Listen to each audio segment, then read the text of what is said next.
দেখতে দেখতে অনেকটা বছর পার হয়ে গেল। একদিন ঠাকুমার ভীষণ শরীর খারাপ হলো।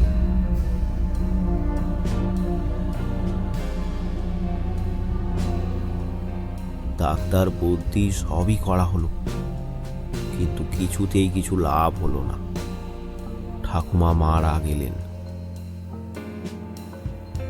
ওনার মৃত্যুতে বাড়ির সবাই খুবই কষ্ট পেয়েছিল, আর সব থেকে বেশি মিঠুদি।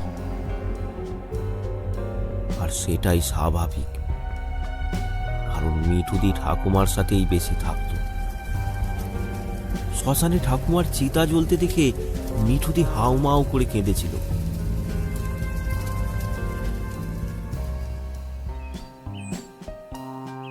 তারপর 1 মাস কেটে গেছে।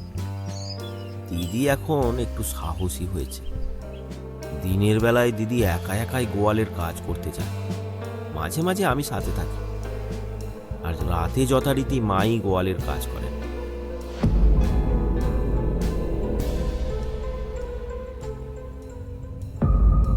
একদিন হলো কি, আমার মায়ের খুব শরীর খারাপ। তাহলে রাতে গরুর কাজ কে করবে? দিনের বেলা না হয় দিদি করলো, কিন্তু রাতে? সন্ধ্যার সময় মা বিছানায় শুয়ে আছে, আমি মেঝেতে পড়তে বসেছি, আর দিদি বাইরে রান্না করছে। এমন সময় মা বলল, মিঠু, রান্না হয়ে গেলে মা তুই একটু গরুগুলোকে খাবার দিয়ে আসিস। আমি যাব না। ওই তো, ভাইকে নিয়ে যা। আমি তখন একটু বড় হয়েছি ঠিকই, কিন্তু ভূত প্রেতের ভয় যে একেবারেই করতাম না তা নয়। গোয়ালের দিকে যেতে আমারও কেমন গা ছমছম করে।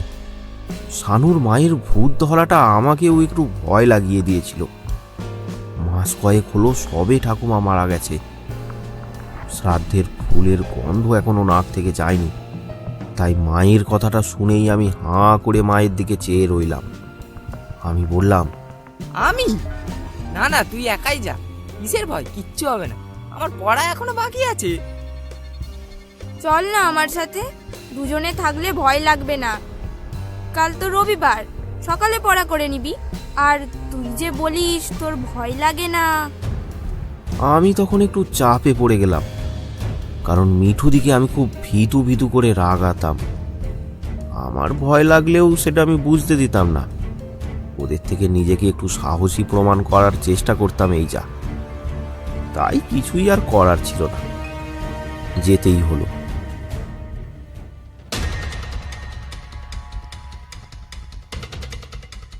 আমার পড়া আছে, তবুও তোর সাথে যাচ্ছি। শুধু তুই ভয় করিস বলে